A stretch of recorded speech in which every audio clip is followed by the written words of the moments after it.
What's up, guys? TJ and Sarah here with Blue Dog Ventures. Hope you guys having a good day today. Nice, cool day today, overcast. Good day to be out hunting. As you can see, we've been hunting here the last few days ago. We harvested a spike. Also, we've got a doe. I've already processed the doe. We're working on the spike now, and got down to backstrap and the hams. But we're going to show you how to do the backstrap. But we're going to jump right into it. We're going to show you 4 different ways to do backstrap. We'll show you how to get the silver skin off, show you how to different cuts you can do with it, and we're going to actually cook something. So y'all stay tuned for that. Let's get started. As you can see, I've already done one here, and I'm going to go stick it out the way and jump on this other one. These are the medallions. There's your little small roast. Stick in the crock pot, and there's some steaks. But we're going to show you one more way. First thing we're going to do with this one is cut it in half. I don't know if you saw, but this over here is the Retta, Blue Dog's mascot's food right there. We keep all the side, the trimmings and the fat and the waste. Don't go to waste because she gets her belly full. That's how we feed her throughout the year. But I'm going to cut it in half because I don't have a huge cutting board, just to make it a little more manageable. We'll set this to the side for a second.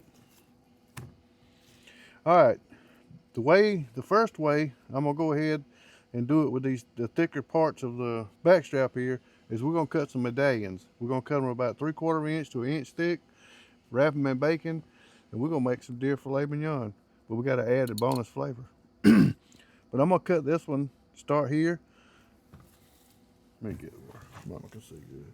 We're gonna get that silver skin off. A lot of folks sit there and fight with it, and you stick it up under here and you cut, and it works pretty good, but not near as good as this. You just like it fillet of the fish, or taking the skin off a fish, saltwater fish, or a bass, or white perch, or brim. But look how pretty that is, and that skin comes off. It hardly got any kind of waste. There's a little bitty layer, not even an 1/8 of an inch right there. And that right here we'll cut up and grind it up for Retta. It's just that simple. Instead of doing all that, I mean, you can see my hand through it. That's how thin it is. So there ain't no meat left on there. You can come over here and do the same thing with the other side. Get your grip on his backside. Put your knife down flush with it. Just work your knife through.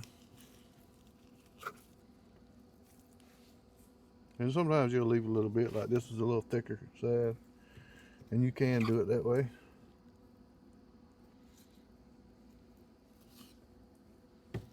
Take this silver skin, throw it over here for resume.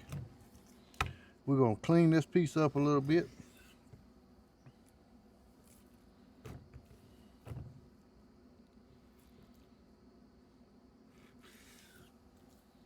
Now that's good. So we're gonna put this over here for ground. We gotta get ready to grind here in just a little bit.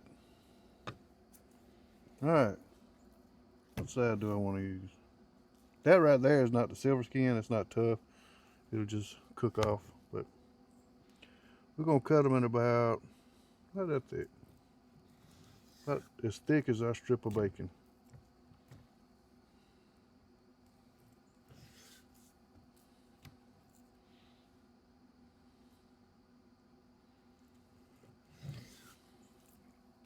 We're just gonna do 4 of them. And here's just a little side extra. I mean, it's real tender meat, but it's gonna aggravate us when we go to get the skin off. So I'm gonna get rid of it.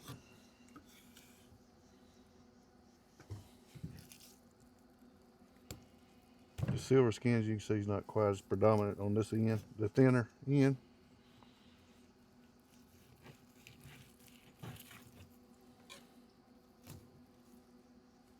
Just like that.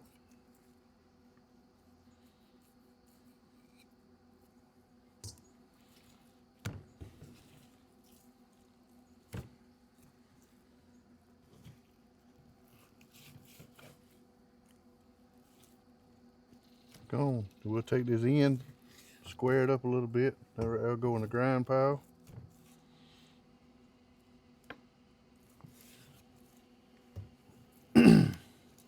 Take, flip it over.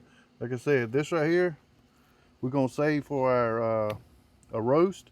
It's small roast, but when it's nobody but me and Mama, or you could cook it down. You can make roast beef sandwiches, kind of, sort of. And like I said, it's small, but it's just me and Mama eating, and that'll be enough for just me and her. But you could do a small roast, or you can cut you some medallions, depending on how thick you like them. Them are probably 1/2 inch thick, or you can get a little thinner if you want them a little more crispy.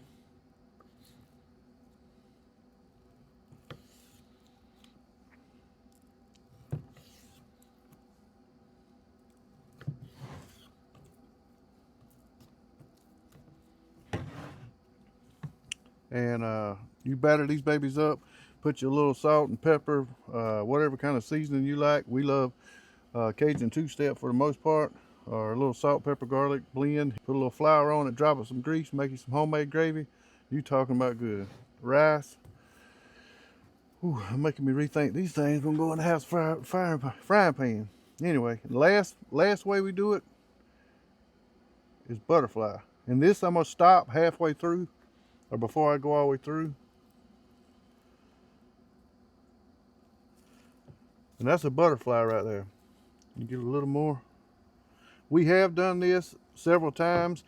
We can butterfly it again, or we do it a little longer, but we put some cream cheese in here, some jalapenos, some spinach, whatever you like. You just let your imagination go wild. That's how recipes are made. Somebody had to try something and get in there and experiment, and it turned out good. But we'll roll it. Then you can roll it up, tie it up, or we got big toothpicks, but you can see there's a hole in there. But you talking about good, and then cut them in medallions after you get it cooked. That's some kind of good eating too. Or you can go all the way through and you got you a steak. So just throw that on the grill. This one's a little thinner. Or you can drop it in the cuber and cube it, which is probably what we're gonna do with these, because we got a bunch of medallions already cut up from the dough that we harvested. Bunch of different things you could do this. You cut strips in it, put it in a dehydrator, make jerky, make steak fingers with it.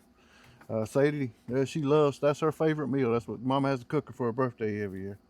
But there are several different ways that you could do process, and or way we do ours. But I'm gonna get this stuff out the way. I've already got the pellet grill fired up.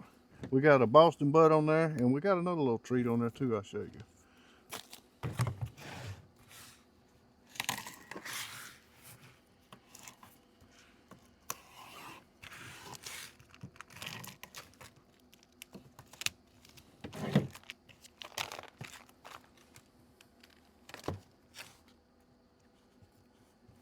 If you want to put a toothpick in there, you can. I didn't think to grab any, but it'll stay together just fine without a toothpick.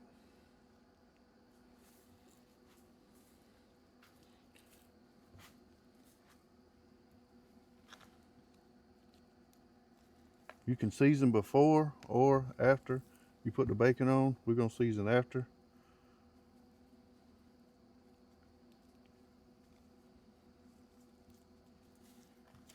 Because as you can see, we outside. We ain't 5 yards from our cooker over there. We already got it going with some good stuff on there.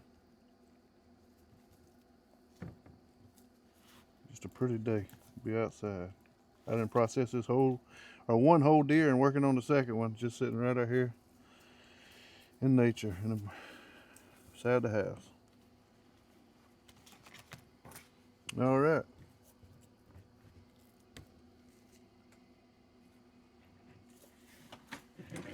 Like I said before, we love our Cajun two-step. We're gonna do a little pop on that. A lot of people don't season both sides, but I season both sides of my meat.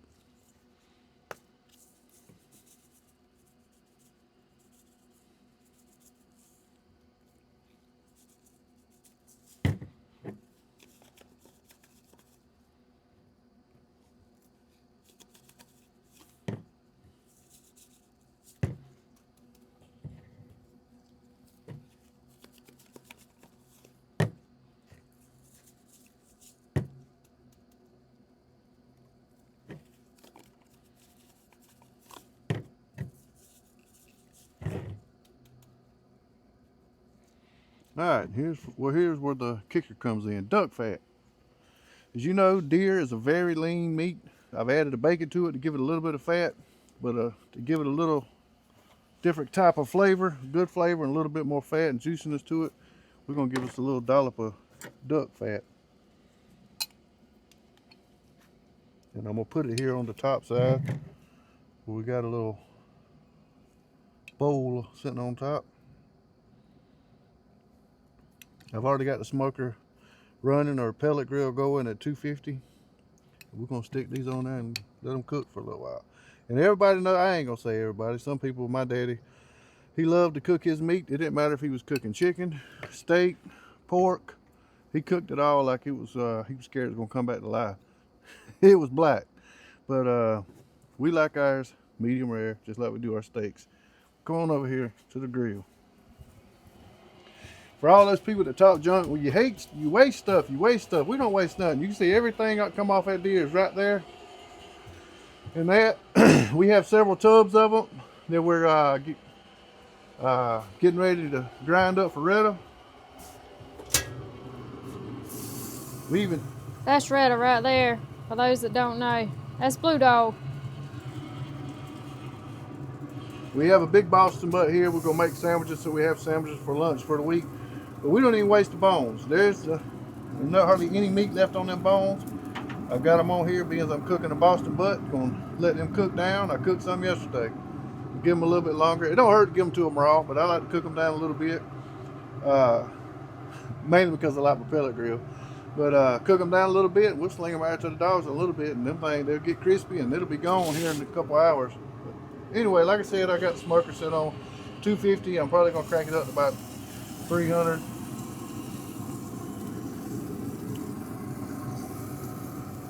And I'll set a timer. I just go by sight, but I'll set a timer and we'll let y'all know how long it takes and what it tastes like here in a little bit. Appreciate you guys watching.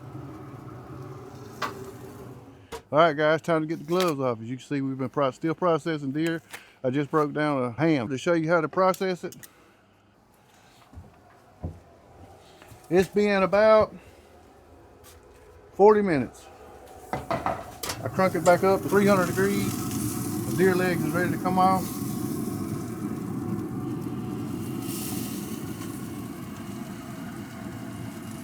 We're gonna give them to the dogs and let them have a treat while me and Mama's gonna sit in the stand.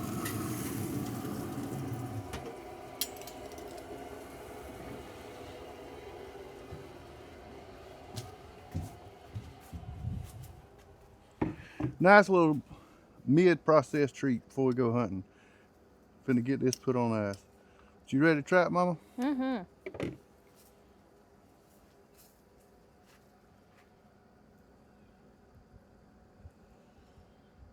Cuts like butter. Oh, that's just about overcooked down. If you like it medium rare, it's still good and juicy, as you can see.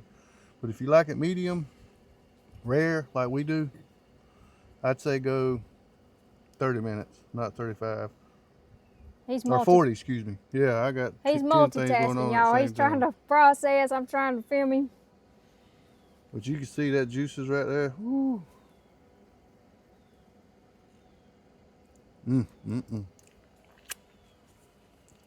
Duck fat, deer, filet mignon.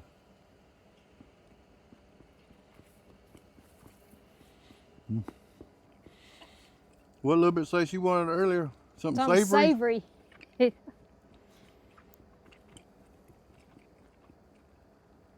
gonna try it on camera, or you just want me to feed it to you and you give them in background advice? You can just feed it to me. That's something good. You guys ain't never done it. We picked up that duck fat in our local grocery store. They had it, the bacon, but we know exactly where this baby right here come from. Y'all, that tastes so close to just a beef steak, or ribeye, or a sirloin.